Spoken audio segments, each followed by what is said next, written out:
pela omissão é uma questão que vai ser muito discutida, porque, efetivamente, a princípio, eu acho que não.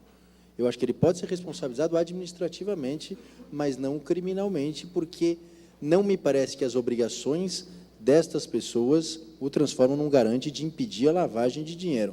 Mas eu acho que amanhã a gente pode discutir mais a miúdo, tem uma série de considerações que eu gostaria de fazer sobre os crimes omissivos na lavagem de dinheiro. Eu acho que, com um pouquinho de esforço, a gente consegue exaurir todas as perguntas. Doutor Gustavo, como tem sido, veja bem, essa resposta aqui depende, vamos dizer assim, o seu lugarzinho no céu. Como tem sido o monitoramento e combate à lavagem de dinheiro feita por instituições religiosas? Não sei por que isso não tem problema nenhum. Veja, as instituições religiosas, como clubes de futebol e outras entidades, são situações que a gente vive, que estão aí na vida e participam. Podem ser mal usadas? Podem. Tá? Por quê? Pela natureza, da forma como elas funcionam, arrecadam dinheiro, elas constituem um risco, né? Agora, eu sou PEP, eu constituo um risco, né? Então, assim, e é um ponto que eu tenho chamado, até discutir na época com o Murilo, o fato de eu ser PEP não quer dizer que eu sou uma pessoa de risco. O risco vai ser que tipo de operação que eu faço. O fato de eu ser PEP quer dizer o seguinte, olha, presta atenção nele, tá? Mas agora, se eu sou um PEP que lá assalariado, entra o meu dinheirinho bonitinho e tal, eu não constituo um risco, eu não estou fazendo operações de risco, tá? Então, o fato é o seguinte, as instituições religiosas, pela natureza, a forma, basicamente, é o sistema de contribuição, as pessoas dão dinheiro, isso quer dizer que elas mexem com muito dinheiro em espécie. Qualquer setor que mexe com muito dinheiro em espécie constitui um setor de risco, ponto. Inclui os religiosos. Se estão ou não lavando, infelizmente, não sei.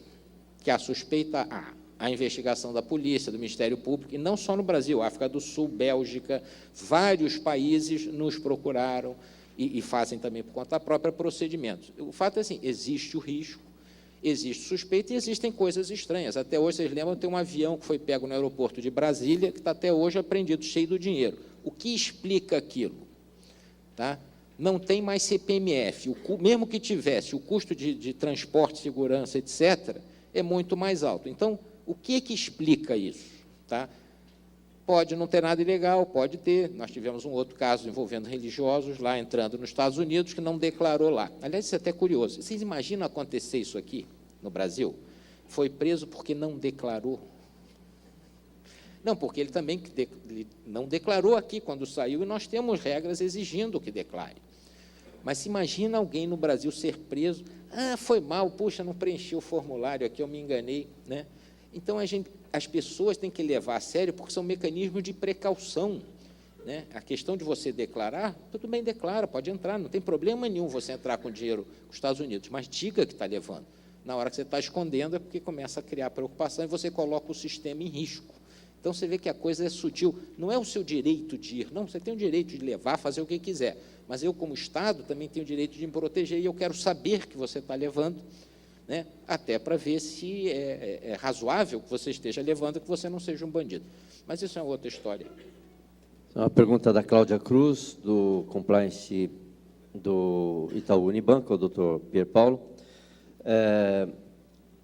A pergunta basicamente é a seguinte, o Legislativo, o Executivo, teria pensado no sistema judiciário brasileiro atual, ao aprovar uma norma que pode muito aumentar as atividades das varas especializadas?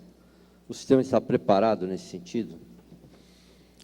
Eu acho que não. O sistema não está preparado, mas eu acho que aí não é a função do legislador também, é sempre pensar na estrutura do sistema para estabelecer as leis. Ou seja, se eu definir uma política de combate ao crime organizado, se me parece fundamental que crimes antecedentes, inclusive os fiscais, aqui eu não estou entrando no mérito, mas se foi constatado como fundamental, até para que o país fosse encarado pela comunidade internacional como um local seguro, um local transparente para a realização de negócios, se essa foi a constatação do legislador, eu não acho que tenha que ser levado em conta, nesse momento, se o judiciário tem ou não essa estrutura, porque senão uma série de outras leis também não seriam aprovadas.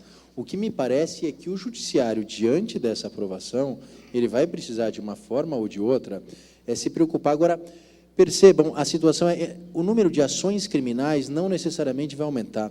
Vai aumentar o número de ações criminais que tenham lavagem de dinheiro, ou seja, as ações criminais pelos crimes antecedentes já existiam e vão continuar existindo.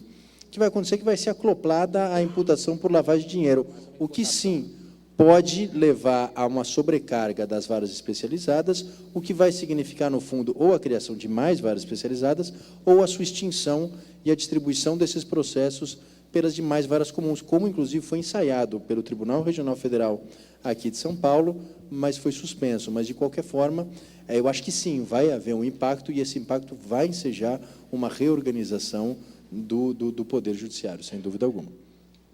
Bem, nós ficamos com 4 perguntas, como nós não vamos conseguir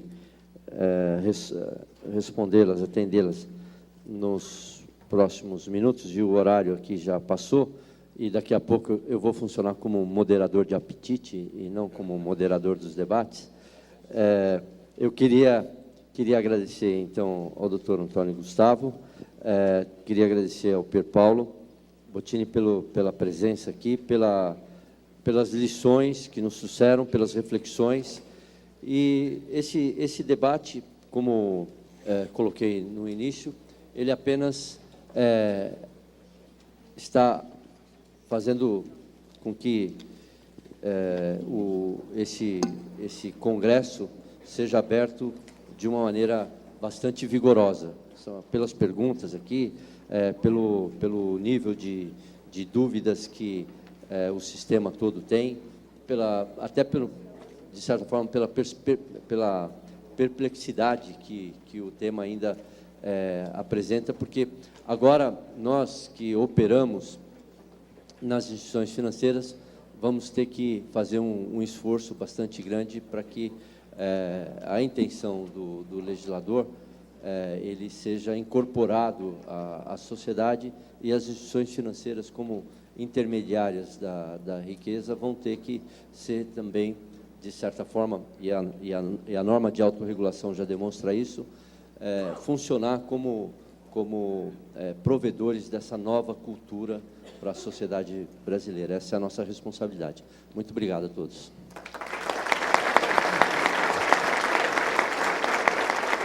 Bom, a gente agradece aos palestrantes. Eu vou pedir mais 30 segundos de vocês para que a gente possa fazer, então, a avaliação interativa deste nosso painel.